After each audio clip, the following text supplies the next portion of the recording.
Good morning, afternoon, or evening to you, depending on where you're joining us from. And thank you for joining Afriforesight for today's webinar, The Middle East War and African Commodities.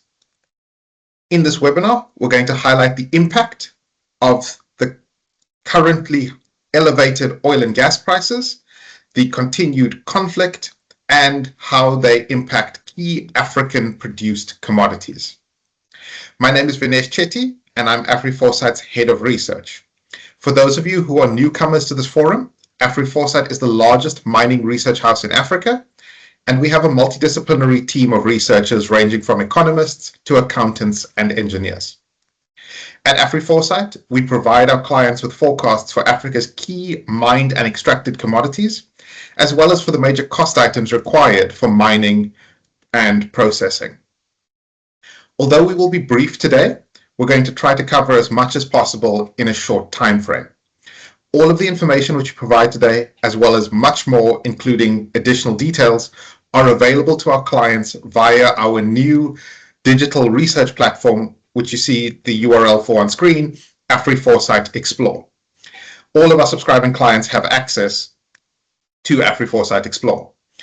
If you're a client and for some reason you don't have access to a particular aspect of our research, or if you'd like to find out more about what we do at Afriforesight, please contact either Sebastian Naidu, our Business Development Executive, or Kelly Marthy, our Client Servicing Manager, at the email addresses which you see on screen. As for Afriforesight Explore, as I said, it's our new platform where our forecasts and information is available to our clients. We also regularly post notes, insights, updates on the rapidly changing commodity market. So please do take a look. There's something for everyone, and we try to keep that updated regularly. As to today's webinar, we will be answering your questions live at the end of the presentation. If you have a question, we ask that you submit it through the Q&A function, which is built into Teams. If you're using Teams on a computer, you should find a Q&A button up near the top center of your screen. If you click on that, you should be able to type your question, and we'll get to as many of them as we can at the end of the presentation. If you need to leave the presentation for any reason and you have a question, you could also submit it via email, and we'll take a look at them a little bit later. Also, a recording of this webinar will be available later this week on our website. Additionally, our clients can request a copy for themselves. Now that the housekeeping is done, I'm going to hand you over to Charles to take us through the basics of what's been going on in the world. Good morning. In Afriforesight's webinar in January, we remarked that the possibilities of what US President Trump does next is limited only by the failure of our imagination. And I'll confess that we failed to imagine the Middle East engulfed in war by March. Just about 3 weeks ago, the US and Israel launched a massive attack on Iran, killing Supreme Leader Ali Khamenei in the opening salvo. Since then, the combined forces have systematically targeted Iran's leadership, security forces, air defenses, navy, missile stockpiles and launches, as well as drone manufacturing capabilities. Israel has also launched a separate incursion against Hezbollah in Lebanon. The purpose of the war has been ill-defined, with everything from regime change to disabling Iran's nuclear program, to eliminating its nuclear threat, to ending its support for Iran's regional proxies given as reasons. What has been abundantly clear, however, is that the US vastly underestimated what Iran's response would be.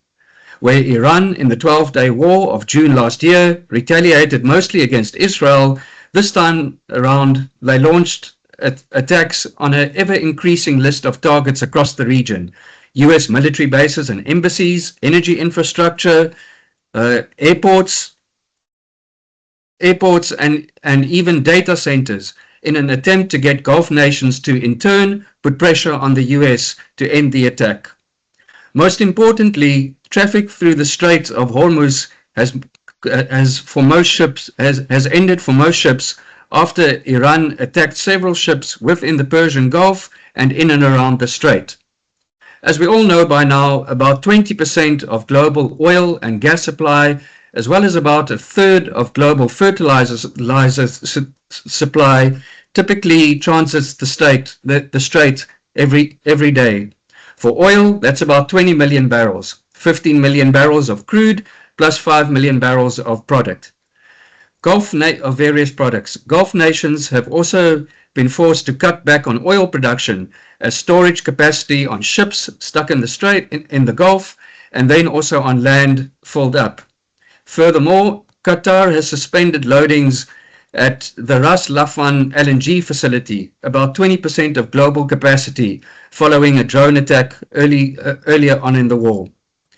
I mentioned that the traffic through the strait has ended for most ships, but actually Iran is still allowing through some ships to cross the strait. Estimates vary, but this one by Bloomberg shows that most of the crude still going through the strait is pumped by Iran, just a little bit less than what they loaded before the war. Other friendly nations have also been allowed their ships to transit, such as 2 tankers carrying LPG to India and another carrier carrying crude towards Pakistan. There are limited workarounds to the strait. The Saudis are now pumping between 4 and 5 million barrels of additional crude to its Red Sea coast, but ships loading on this side of the world are still vulnerable to attacks from the Houthis in Yemen, who have been ominously quiet during the conflict thus far. The UAE is also piping about 1 million barrels a day to its Fujairah port, which lies outside the strait, but this port too has come under repeated attack and has had to suspend loadings from time to time. The bottom line is that as long as Iran still controls the strait and attacks on energy infrastructure escalate, the war is going to continue wreaking havoc on energy markets. Oil prices have surged, trading above $100 a barrel for the last week and going even higher towards almost $115 per barrel this morning, following yesterday's Israeli attack on Iran's South Pass gas field, one of the biggest in the world, and retaliatory attacks by Iran on various energy infrastructure in the region, again targeting and severely damaging the Ras Laffan LNG facility, where European gas prices have been trading around $17 per MBTU since the start of the war. This morning it has climbed further to about $25 per MBTU. Prices of fuel products such as diesel, jet fuel, oil fuel has increased even more drastically as supply runs dry in many corners of the market. No amount of assurances by Trump that the war is complete or agreement by IEA members for the release of a record 400 million barrels of oil from strategic stocks, nor a US waiver for sanctions on Russian oil stuck at sea, nor any of the workarounds that I mentioned above has managed to soothe markets. So where to from here? The number of missiles and drones launched by Iran has decreased significantly since the beginning of the war, probably because of depletion and destruction of launches. About more than 70% of launches have been destroyed, according to the Israeli army, but surely also because Iran is holding back some of its capacity to ensure that it remains a threat in the strait for as long as possible. Iran's missile stocks aren't infinite, but the US and its Gulf allies too are fast depleting its arsenal of both offensive and defensive missiles, which are produced at great cost and only in limited quantity. Word is that the US has burned through years' worth of critical munitions since the start of the war. Trump is also facing political blowback back at home. The Iran war is the least popular war at inception on record, and Trump has received only a minimal rally around the flag effect compared to previous conflicts. Surging fuel prices are also not going to make Trump more popular, especially not in the lead up to November's midterm elections, where the cost of living is going to be a crucial issue. Yes, the global economy is less reliant on oil to produce any given amount of output, but higher fuel prices will cut into consumption, into profits, and increasingly weigh on economic growth if the war drags on. As Trump himself would put it, what cards does he have left to play? Regime change appears to be off the table. Mustafa Khomeini has taken over from his father as supreme leader, and while Israel continues to eliminate top leadership figures, the old guard remains firmly entrenched with zero sign of a popular uprising. As we see it, Trump has three options. Option one, call it a victory and head back home. But in that case, Iran will still retain control of the strait and will not relinquish its leverage over the global economy as it continues to make demands. In this case, oil probably stays above $100 a barrel. Option two, go all in on a ground invasion. Marine forces are already on their way to the Middle East. Perhaps an occupation of Karg Island, Iran's main oil loading facility in the Persian Gulf, which was already attacked this past weekend. But an occupation of the island would leave US forces as sitting ducks for Iranian attacks. Or, as has been much talked about, a naval escort for ships through the strait. But again, this would be a massive operation involving the Navy, continuous air support, and US boots on the ground for as long as Iran remains a threat. And as we know from previous Middle Eastern wars, once troops go in, who knows how long they will remain there. In this scenario, oil is probably going above $150 a barrel, 200 in the worst case scenario. Option 3, call a ceasefire. This option would require some guarantees by the US and Israel to not attack Iran in the future and perhaps some sanction relief. This will be an immensely embarrassing outcome for Trump.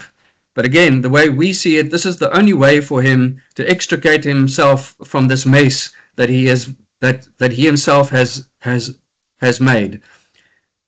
I have no idea whether Trump is thinking the same way, but the option for a ceasefire, the window for a ceasefire is closing fast. But if we do get a ceasefire, oil will probably fall back under 100 and decrease gradually as the oil markets again open up in the Middle East. Now, for more on how these energy markets are impacted by the war, I'm going to hand you over to Vinesh. Thank you. All right. So as we can see, energy prices have increased rapidly. And a lot of that is, as Charles said, because of these massive geopolitical shocks. I'll just remind you again, please, if you have questions, and I'm sure there are many after this very volatile situation that we're in, please do type them in the Q&A and we'll get to them at the end of the formal presentation. But as Charles said, we have this Middle East war, and we've seen rapid increases in the cost of oil and natural gas, particularly in Europe.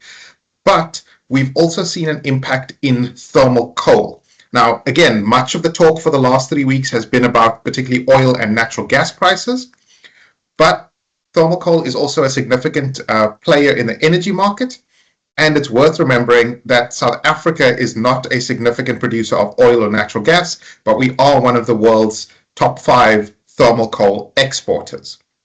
When you look at Africa as a whole, countries like Nigeria and Angola in particular are big oil and also LNG exporters, and they do gain a little bit from these higher prices, but even with those high prices, they are still limited in their ability to export additional volumes.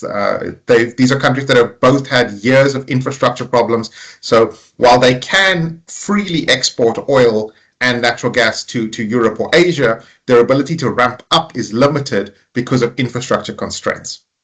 For a country like South Africa, those high oil and gas prices are basically, just as Charles said, something which hurts our consumption. If people have to spend more on petrol and diesel, they have less money to spend on other things. And as we will see later on, these higher prices can push up on the prices of other commodities. Now, again, while the Middle East war directly curbs oil and gas supply, we have seen a spillover effect in thermal coal. Why is this? Well, when you're generating electricity, instead of using natural gas, you can use thermal coal, And again, as Charles has said, these markets are very volatile. Just this morning, we saw European gas prices go up past $25 per million BTU. So again, that's a big reason for why European utilities are willing to pay so much for thermal coal. Also on thermal coal tends to be mined with diesel fuel. So high oil prices push up on the cost to mine thermal coal. Also, thermal coal that is shipped from South Africa up to Europe or out to Asia tends to be carried on ships which are burning oil-based fuels. So again, high oil prices, high gas prices push up on those thermal coal prices. Now, what does all of this mean longer term? Well, longer term, we don't see these high prices holding. While today, the price of thermal coal leaving Richards Bay is over $100 a ton, we expect that price to generally decline going forward. And a lot of that is on this continuing shift to cleaner energy. The world is using more renewables, so we do expect that longer term, these prices will go down. Also, we don't expect significant investment in South African thermal coal mining. That's because even at these good prices, $100 a ton or so, while the Exxaros and Saritis and Glencores of the world are happy to make that $100 a ton, the fact that their margins, their EBITDA margins are only around 10% means we don't expect them to invest significantly in new mining. Rather, they will take the money while they can, but going forward, we don't expect significant investment in new coal mining in South Africa. Also, while there is strong demand for coal both in Europe and Asia, unfortunately, South Africa cannot significantly increase its output right now because of export capacity problems. If Transnet Rail were to run at full capacity, South Africa should in theory be able to export 72 million tons of coal per annum. We're exporting at more like a rate of 60 million tons per annum. Most of that is on rail problems, but we also have some port blockages. So unfortunately, even during this time of very high prices, we are constrained. What else is happening in the global coal space? Well, Indonesia already earlier this year cut back on its thermal coal production. So again, that would open the market for South Africa, but we have our own constraints.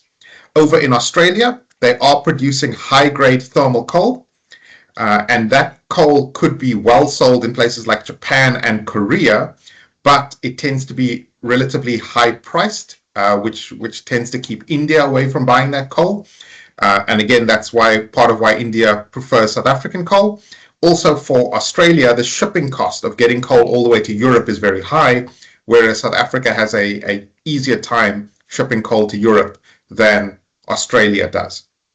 But going forward, we expect thermal coal prices in South Africa to generally decline from their $100 a ton current level. So that's the forward looking, but again, let's get back to what's going on right now. So as I said, some of the best ways to look at coal and gas is in the electricity market. And what we see here are two examples in two different regions. So on the left, we have a sample, an idea of a German electricity utility, and we use this as our European model. And what you see here in blue is the cost to generate a unit of electricity, a megawatt hour of electricity from natural gas in blue, versus in orange, you see the cost to generate that same unit of electricity from coal. Now, over on the right, you see our sample Japanese utility. That is our example for Asia. And again, you see the cost to generate electricity from natural gas and coal. Things to notice here. Gas is the more expensive option. Whether in Europe or in Asia, it costs more to generate electricity from gas than it does from coal. Also, while these costs to generate electricity, particularly from gas, have gone up significantly in March 2026, it's worth remembering that these are lower prices than we had in 2023 and certainly in 2022. You'll also see that the cost to generate electricity from gas has gone up more drastically than the cost to generate from coal. Also, the cost to generate electricity has gone up less drastically than the cost of gas itself.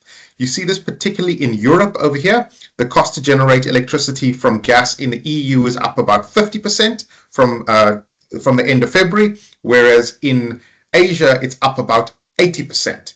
Now, a big reason why European electricity costs haven't gone up as much as Asian electricity costs is that the Europeans tend to have quite a lot of renewable power. And that renewable power is helping to keep their overall electricity costs a little bit lower. Asia tends to be harder hit by oil and gas prices because Asia tends to be more reliant on oil and natural gas than Europe. What are these Asian countries looking to do amid these high prices? Well, as you can see here, gas more expensive to generate from electricity from than coal, and gas is up drastically. So South Korea has told us they're looking to burn more coal. They have a tradition, or they have had a cap on coal-fired electricity. They're going to ease the cap. They're going to allow more coal-fired electricity in South Korea. A big market like India, world's second largest user of thermal coal, they've said that they're ready to burn more coal. Now, while India is South Africa's largest export customer, India as well as China have huge domestic sources of coal. Why does a domestic source matter?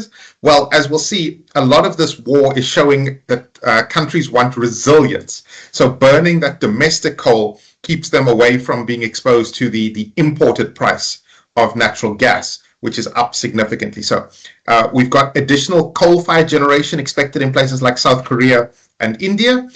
We've also got other Asian countries like Bangladesh and Vietnam trying to curb demand. We've seen Bangladesh close universities early to send people home to reduce electricity usage. We've seen Vietnam and other Asian countries ask their civil servants to work from home, again, to reduce electricity usage, because as you can see here, Asian utilities tend to be harder hit by these high coal and gas prices than their European counterparts. As I said, a big part of what keeps Europe more resilient is renewables. And if you take a look, if you zoom in just on EU electricity prices and just in 2026, I think you see some of this very well.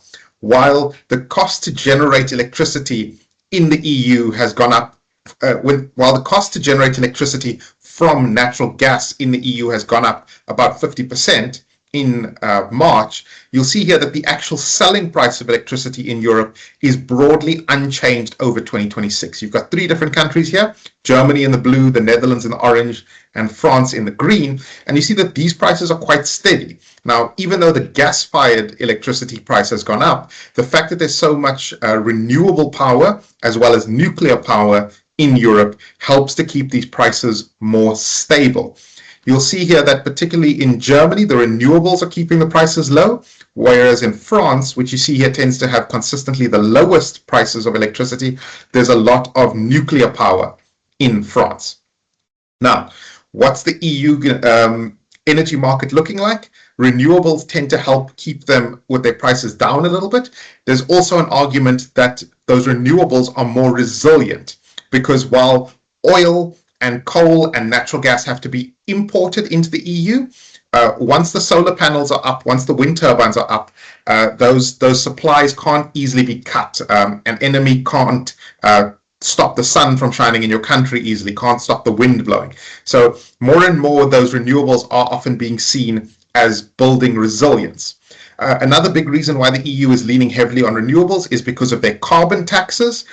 EU does charge utilities and heavy industry for generating CO2, and that's another reason why EU countries are increasingly using renewables. So as I said, in the EU, it helps to keep prices down and it builds resilience. Now, we've obviously talked a lot about these spikes in energy prices and how they're affecting the electricity market, but the truth is there are ripple effects that do go through the market and affect other commodities. And for some more on those other commodities, I'll hand you over to Kirti. But again, please a reminder, if you have questions and answers, please do put them in the Q&A and we'll get to them at the end of the presentation. The impact of the Middle East conflict does not only affect energy prices and the shift to renewables development. The higher defense spending in some countries has accelerated the demand trajectory for commodities like copper and lead. However, contrary to popular expectations, precious metals prices like platinum and gold did not shoot the lights out due to safe haven demand, as the stronger US dollar has been holding back price increases. ETFs declined as some investors bought into the US dollar and as some sold their ETFs to cover their losses elsewhere in the market. But be that as it may, there is still some sustained demand for precious metals, specifically for platinum, where despite the gradually declining automotive demand caused by the EV transition, the industrial and jewelry demand should remain relatively strong. However, the war is expected to curb automotive and jewelry demand in the Middle East initially. The higher oil prices should also affect automotive demand globally and has the potential to accelerate the shift towards electric vehicles, as some buyers will be incentivized to buy EVs or plug-in hybrids due to the higher fuel prices. But precious metal prices are expected to remain at high levels due to safe haven demand and geopolitical uncertainty.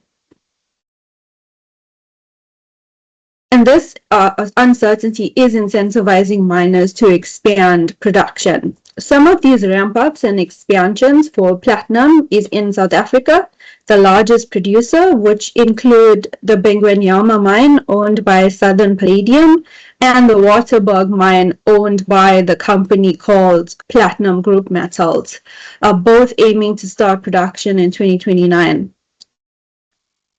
The second largest producer in Africa is Zimbabwe and also expects rising production. The Teresa's Karo mine is expected online in 2027. Gold project startups and expansions are planned in Ethiopia.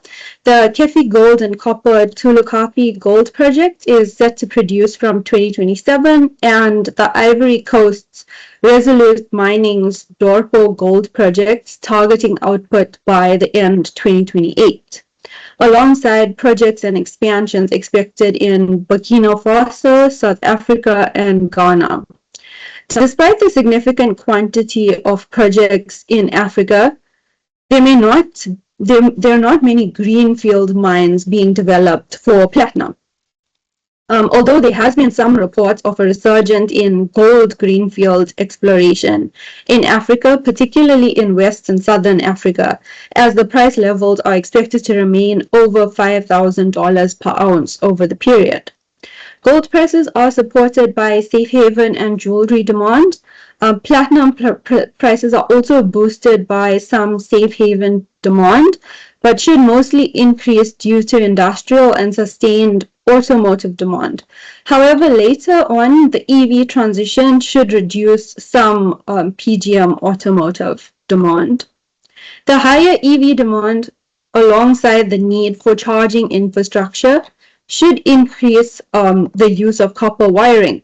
Copper demand is expected to rise from electrification for power grids, telecommunications networks, artificial intelligence systems, and data centers. Demand from construction of renewable energy plants is expected to be accelerated as many countries aim to reduce their reliance on fossil fuels and should be incentivized even more so as the oil and gas prices rise due to the Middle East conflict. Rising defense spending and ongoing conflicts has exposed critical supply shortages. There is a shift in global defense spending from generally around 2% to 4% of GDP, and for NATO members aiming for 5% of GDP by 2035. This could add 170 kilotons per annum of extra copper demand. Copper is used in ammunition, drones, and advanced weapon systems. The military consumption is expected to add approximately 500 kilotons this year, which is about 1.5% of global demand. An example of this is the US production of 155 millimeter NATO standard artillery rounds, where production doubled in 2025 from 2024 levels and is expected to double again. These shells contain up to 1 kg of copper each. So demand is expected to continue to outpace supply, and that incentivizes miners to expand production. The supply deficit has been supporting price increases alongside supply disruptions in Chile, Indonesia, and the DRC. And slow mine development also amplifies concerns of the long-term deficit. So this causes prices to rise. This gives African miners the opportunity to fill the supply gap. The DRC and Zambia are the major producers due to the Central African Copper Belt. Some noteworthy mines in the DRC are CMOC's 10K Fungurume and KFM mines, and Ivanhoe's Kamoa-Kakula mine. There is some emerging production expected from Botswana and South Africa.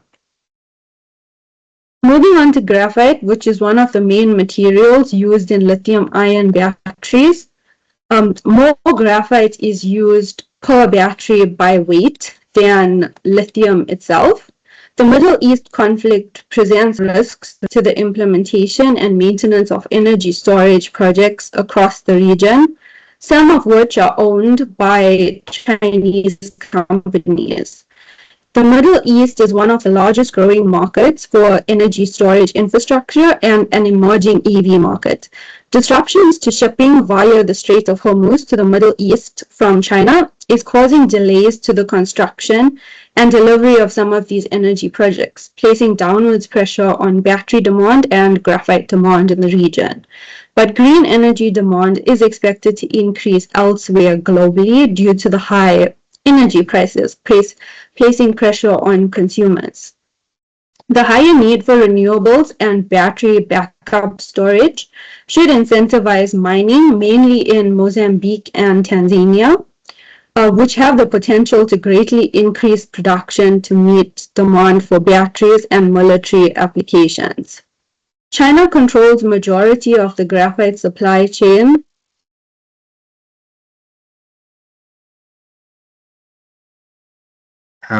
Hi, everyone. Sorry for the technical issue. I see somehow Kirti's gone and muted herself. I'm sure she'll be back in a moment. But we do have some. Sorry, all good. Go right ahead, Kirti. Back to you. Okay, so sorry about that. China controls majority of the graphite supply chain, from graphite production to battery production, as we see fragmentation in the world and some countries moving away from purchasing Chinese goods and materials like the EU and the US. African miners have an opportunity to start exporting more graphite. We see this happening already as Mozambique's Shara Resources plans to supply South Korea with battery-grade graphite from their Balama mine. Demand for graphite for batteries are expected to increase in the near term, pushing up graphite prices, as some countries like the UK and Germany have already received more customer inquiries for green energy technologies since the Middle East war started. Prices should increase through the period with ongoing military spending, as graphite has multiple uses, from steelmaking to submarine and aircraft components, as well as missiles and artillery applications.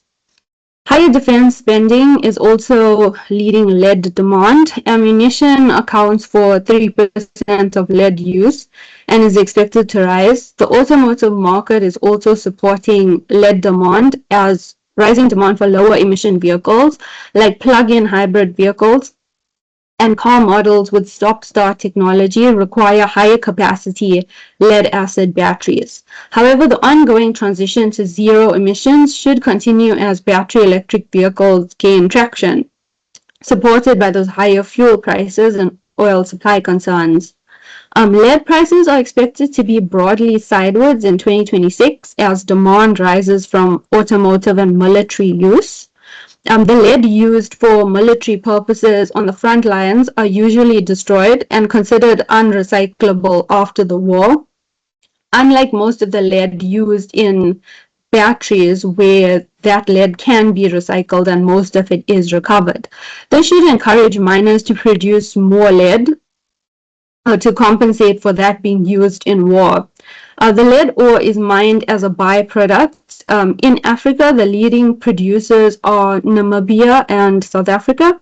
The DRC and Morocco also have mines in development. And due to the expected increase in mine supply, we see that prices should decline in 2027, alongside that lower automotive demand as the EVs gain market share. But I guess the rising mine supply for lead is actually a good thing, especially if the war goes nuclear, we'll all need more radiation shields. So let's hope for the best and move on to our question and answer session. All right. Hi again, everyone. So we do already have quite a few questions lined up, but again, please, if you have any, type them in through the Q&A function, and we'll get through as many of them as we can. I'd also like to remind our clients, please, you're always welcome to get in touch with us. You see on screen right now Sebastian and Kelly's email addresses. Please, as I always say, Afriforesight staff are just a phone call or an email away. All right, Kirsi, we have a few different questions here on hybrid cars. So I think if I can maybe start out here, there's a question about, do plug-in hybrid vehicles contain more or less PGMs than petrol vehicles? Yes, so hybrid vehicles actually contain 15% more PGMs than your petrol vehicles, and that's because of the higher carbon emission standards that hybrids need to meet. All right, so definitely an interesting one there. Those hybrids can actually be a boon for South African PGM miners. Can help them out. All right, then another one on that EV electrical system. So there's a question here around charging stations and the like. Do we think there'll be an increase in electrical vehicles going forward, hybrids going forward? Do we see ICE lasting very long? How are we seeing things? And maybe is it a regional breakdown of, are we seeing different growths in different areas? Yes, so in some countries, especially in the EU, we're seeing a lot of government incentive into consumers purchasing electric vehicles, as well as government incentives into building charging infrastructure. In regions in Asia like China and Japan, South Korea, they're quite advanced compared to the rest of the world in terms of their EVs and EV infrastructure. However, the US is kind of gone backwards, where they've removed their EV subsidies. And then we have regions like Africa where we are behind compared to the rest of the world in terms of EVs. But there is a general movement towards electric and hybrid vehicles. Very interesting. And again, this is where that nuance comes in, different regional ones. But thank you very much, Kirti.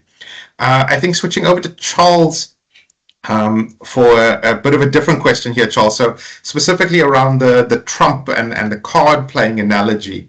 So there's a question around, is there a timeline on options 1 and 2 and how rapidly oil prices might rise? Yeah, very good question. I imagine that the first sign of that the US is going to escalate, put boots on the ground, which brings with it vast uncertainty of the timeline and how things look going forward. I imagine oil prices start rising very, very quickly. And then as things develop after that in terms of attacks from both sides, what infrastructure is damaged and so on. But if the US looks like it's putting boots on the ground, 150 very, very quickly, and then circumstances after that determine how quickly we go potentially to 200. In the best case scenario where there is some kind of ceasefire, I'm sure that at the first signs that there is potential for attacks to start winding down, oil prices will start dropping a little bit. But then it is a question of how much actual damage is there to the various oil production infrastructure To the best of our knowledge, we haven't seen much damage to the actual oil infrastructure at that stage. So if we were to have a ceasefire, there would also be a bit of an interim period where terms are set, negotiations kick off, and the markets will watch whether whether the ceasefire is likely to hold or not. If it does, and there is not any additional damage to oil infrastructure in the interim, and those countries that I mentioned earlier stopped pumping oil because they ran out of storage, ships start leaving the strait again, new ships start coming into the through the strait and into the Persian Gulf, oil starts flowing. I imagine that oil prices can start decreasing fairly quickly. But even so, I imagine that we have a bit of a fear premium, a geopolitical fear premium related to the Middle East that is now going to be baked into prices. So we're probably not going back to the oil abundance below $60 a barrel that many people were forecasting only a couple of weeks ago. So still lots of uncertainty in that regard. Best case scenario, assuming that there's not too much damage to infrastructure, oil starts being produced and flowing out of the strait as quickly as possible. Relatively, let's call it a quarter, 3 or 4 months or so, as prices decrease again. On the worst case scenario, a rapid increase in prices, and depending on circumstances, after the US put boots on the ground, how rapidly and how high prices go after that. Thank you. Again, nuanced, and I think this is one of those situations where, this is why we at Afriforesight watch this multiple times a day, keep on updating, because it is a very volatile situation in the oil and Middle East market. Maybe tilting to something. I would maybe just add, Vinesh, it's a slightly different story for the gas market now, seeing especially last night Iran's attacks on the Ras Laffan industrial complex, which is not only LNG, but it would appear that there has been severe damage. We're not entirely sure whether it is to the LNG facility specifically, or whether it is perhaps to the different industrial applications that are going on in the complex. But if early reports are true that there has been damage to the actual LNG facility, and that it will take a considerable period of time for the repairs to take place, the drop in gas prices following any type of ceasefire will probably lag that of oil. Although countering that slightly is that we're now sort of moving away from the winter period where heating demand is extremely high, and the US is still increasing their LNG capacity over the course of the next 12 months or so. That will mitigate some of that impact. Thanks, Charles. Yeah, definitely a very interesting one. Again, the gas market, as Charles has said, can be different to the oil market. That is why we do look at them and forecast them separately, obviously looking at how they interact with each other, but separate forecasts on prices and supply and the like. Maybe pivoting away from the Middle East for a moment, Kirti, there's a question here around copper and Botswana specifically. What do we know about Botswana copper mining? Do we know where they're exporting? Are there infrastructure challenges? What does Botswana copper look like? So some of the major mines in Botswana is the Kamoa and the Mateo mine. They're based close to the Kalahari copper belt. So those mines are very small scale compared to what we find in the DRC and Zambia. And for the exports, most of the exports go through Namibia or through South Africa, and their top export destinations is China. Right. So again, they are obviously exposed to infrastructure issues. Botswana doesn't have ports, so they need to rely on neighbors and the like. Maybe while we stick with other commodities being mined in Africa, there is a question around uranium mining for power generation in Africa. So maybe let me break that into two parts.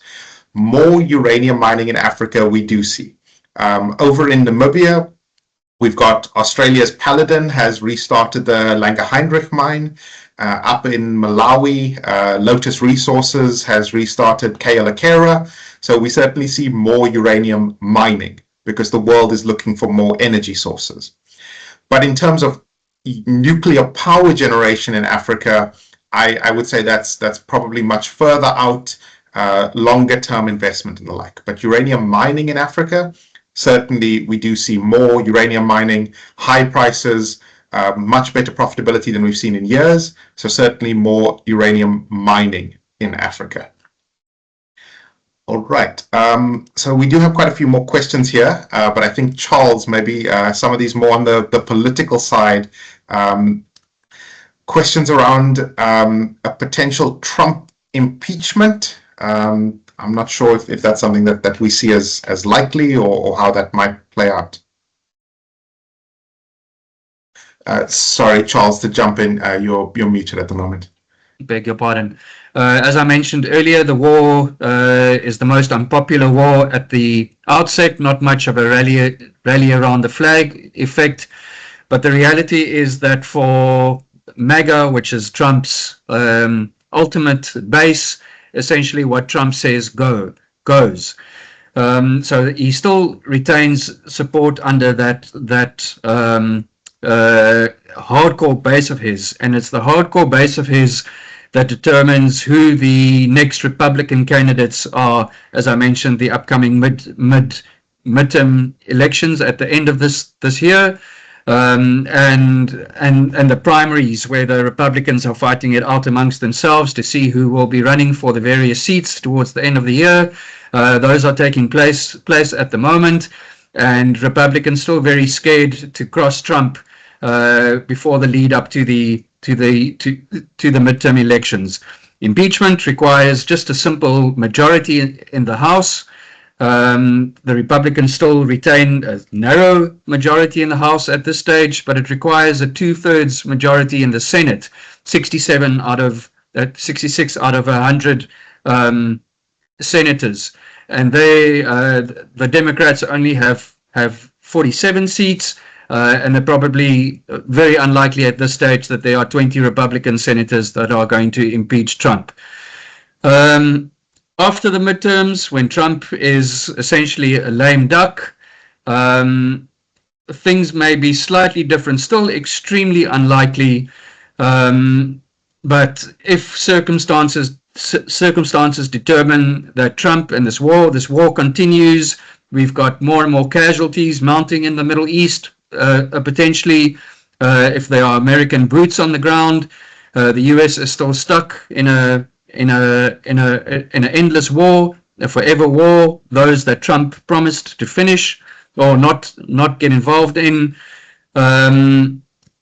might be a slightly very unlikely scenario at this stage. But if things really start going pear-shaped for Trump and he starts weighing down the Republican Party as a whole, things may change slightly. Thank you, Charles. Definitely one to watch. Right, then I see a question around these higher prices and impacts on South African exports. So again, two factors here. Number one is there enough fuel oil available to fill up ships? And then number two, at what cost, and what does that ultimately do to shipping? So we have seen some concerns around particularly things like diesel and marine fuels. Will there be enough? So there have been some concerns, and particularly some of the agricultural co-ops have restricted diesel sales, and even some of the bulk suppliers have said you can only get your contracted volumes, no more than that. What's happened to the cost of fuel oil? Well, in Durban, cost yesterday versus 3 weeks ago, up about 100%, and about the same in Cape Town. So you're paying about double today what you would have paid 3 weeks ago for the bunker fuel to fill up your ship at Durban or Cape Town ports. What's that done to the ultimate cost of shipping? For bulk shipping, coal, iron ore and the like out of South Africa towards Europe or Asia, you're looking at about a 10 to 30%, probably an average of around 20% up on the cost to ship something like iron ore or coal out of South Africa. So it certainly does hurt, and those are costs that are pushing up on things in terms of shipping costs. So certainly major impacts, and you'll see this particularly in the diesel market, where prices could rise or have started rising, and are expected to rise even more than on the petrol market. All right, maybe Kirti, if we come back to electric vehicles here, we've got a question around infrastructure in Africa particularly, maybe a question around potential. What initiatives could top energy companies take to mitigate charging challenges in Africa for electric vehicles? So one of the biggest problems in Africa is electricity supply. In most countries, there's not enough electricity to keep the lights on and to charge a whole fleet of EVs. However, there are some companies investing into renewables. So a lot of these charging companies are making offtake agreements with wind farms and solar farms for a more stable electricity supply as well as greener energy. We also see the problem of copper theft happening in some African countries, and one of the problems with these charging companies is that they need secure locations for this charging infrastructure. So that's some of the big issues in Africa, and I don't think those are problems that can be solved easily. But over time, we probably will see a pickup. Right. Thank you very much for that, Kirti. Again, great difficulty, but we will see if one day those infrastructure challenges can be overcome. Maybe if we pull back to the oil side of things here, I do see a question on Nigeria. So this is a very interesting one about Nigeria blocking oil exports to companies who don't first sell to refineries. So maybe just to set the stage, let me say this. Nigeria now has Africa's biggest oil refinery. The Dangote refinery is absolutely massive. It's the biggest refinery in Africa, bigger than just about anything in Western Europe. So it is changing the dynamics of the oil game, particularly in Africa. So why is Nigeria blocking those oil exports? They're trying to ensure that oil is available for the Dangote refinery to turn into petrol, diesel, jet fuel, and the like. Now, it's not a perfect system because sometimes it's cheaper for Dangote to buy oil from the US to use in its refinery. But just in terms of barrels and the like, the plan from the Nigerian government is to keep more of that Nigerian oil at home to feed into the Dangote refinery so that Dangote produces more petrol and diesel for sale in Nigeria. And I will say this in terms of the market dynamics, we have seen a significant change because previously a lot of refineries in Europe, the Netherlands, Belgium and the like, were buying in Nigerian crude oil, turning it into petrol, diesel and shipping it back to Nigeria. That is becoming less viable now because of the Dangote refinery. And also in terms of fuel quality, the Dangote refinery is new, it's built to high standards, it's producing lower sulfur fuels than a lot of what was previously being shipped in. So I know in terms of the actual producers of oil in Nigeria, they'd like the freedom to sell to the highest bidder, but the government is trying to do it to encourage more oil to stay inside of Nigeria to be turned into end products. And ultimately, when Dangote is fully running, they could be supplying large parts of Africa as well. So I do see we're running towards the end of our presentation here, but I do see just one last question in terms of governments. I'm going to handle this SA fuel question here. But again, please do email us if you have further questions, and we'll try to answer some of the ones we couldn't get to live. But a question here on what are the chances of the South African government subsidizing the upcoming fuel price increase? Low. We saw the comment from the South African Treasury saying they need the money just on the tax hike. So if they're not even looking at pausing taxes, the chance of them subsidizing petrol and diesel prices close to zero. Unfortunately, South Africa is probably in for a rough time ahead with about a 7 Rand a litre increase on diesel and a 4 to 5 Rand increase on petrol prices coming.